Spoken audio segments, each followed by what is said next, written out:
I'm sorry, but I have no choice.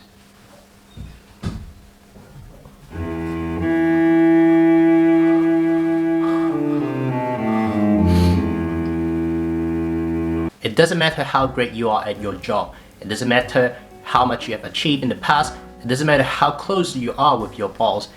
At critical time like this, you could still be losing your job. And in this video, I'm going to give you a guideline on what you should be doing if that happens. Hello everyone, my name is Keith. So career empowerment is my jam, and my mission is to help the underperformer to thrive in their life and career. If you think my video is helpful, consider liking it, subscribe, and click the notification bell. Let me ask you a question. How will you feel when you get laid off? Are you feeling mad, feeling sad, feeling frustrated, feeling worried, feeling upset, feeling, hey, I don't deserve that, I've done nothing wrong, why are you firing me? Don't blame your boss. Don't have the victim mentality. Your boss wouldn't feel any better. They have no choice, really. In current economy, they have to do that, or else they can't survive. So this is kind of sad, but we can't do anything. So the first thing is to calm yourself and to sort yourself out.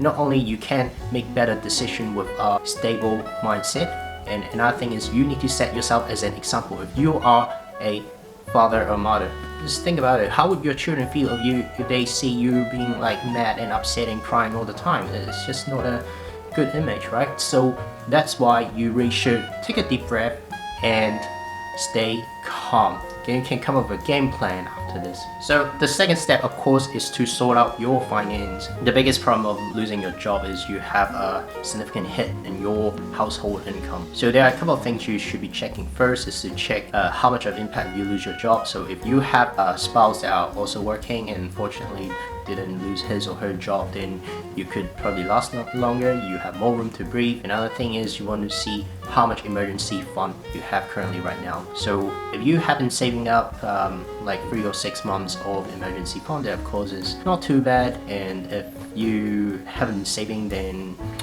you might need to consider reducing your life quality. You have to get rid of some sort of unnecessary expense like subscriptions on Netflix, or you might want to sell off something that you don't really need, or maybe downgrading your possessions. Say if you're driving a Beamers, then you might want to sell and drive a Honda instead. Excuse me, that example is offending. I'm not saying Honda is not good.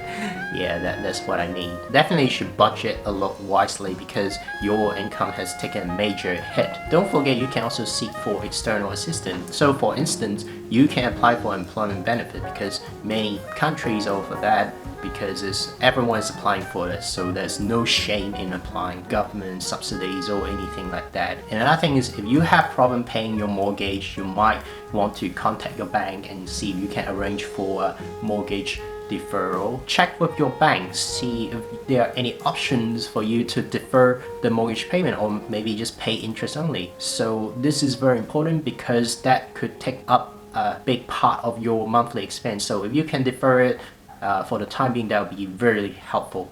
If you are renting, talk to your landlord. I think everyone already aware of this situation, so the landlord should be kind of expecting you not being able to pay rent, or if you're struggling. So communicate with your landlord nicely and see what can be arranged. Communication is the key. You should also have a list of people that could help you when you're in deep trouble.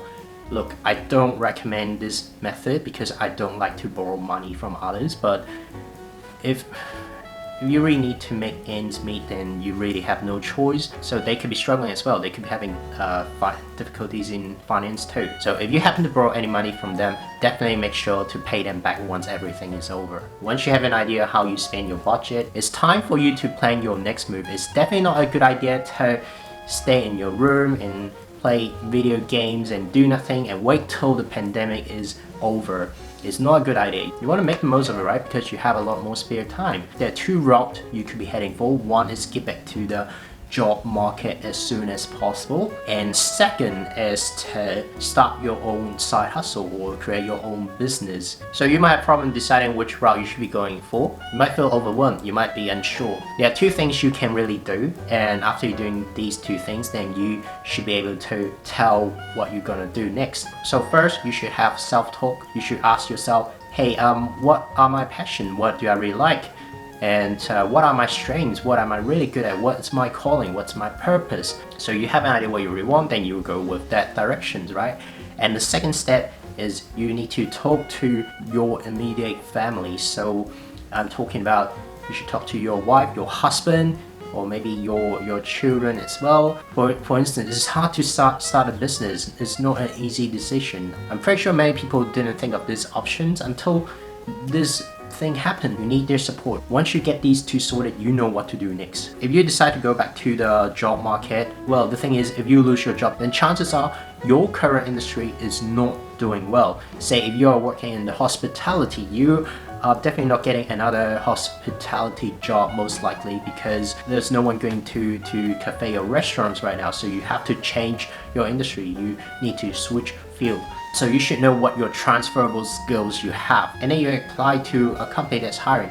Believe it or not, many companies are still hiring, and they even have more demand in job labor. If you're switching industry, then chances are your skill set might not be what they're looking for, so you want to tailor it, tweak it accordingly, just so it becomes a lot more relevant to their job listing. And for the new side hustler, my recommendation is definitely do your own research online first. See all the options you have, because there's so many ways to make money online. You can go for blogging, you can go for social marketing, you can go for content writing, you can go for online coaching. There's so many options, so you want to do your research properly and try to do it one by one. Don't have a shiny object syndrome and just focus on one by now. If you find it not suitable, then move on to another one. Just don't do everything at once, okay? Losing a job at a certain time like this is definitely a worry. That is also a big hit to your confidence level as well. You probably think, hey, I've done nothing wrong. Why am I getting fired? But again, don't have a victim mentality, because it doesn't do any good. What you really should do is you should come up with a plan immediately.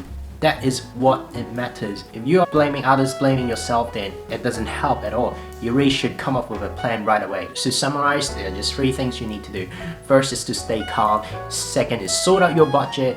And thirdly, you should plan your next step, whether it's side hustling, learning, or changing field.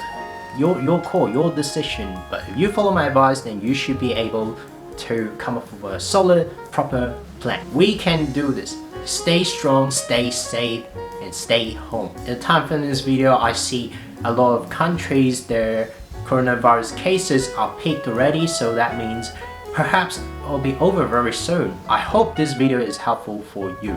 If you find my video helpful, please like my video, subscribe to my channel, and click the notification bell so you won't miss out on my next video. Thank you so much for watching.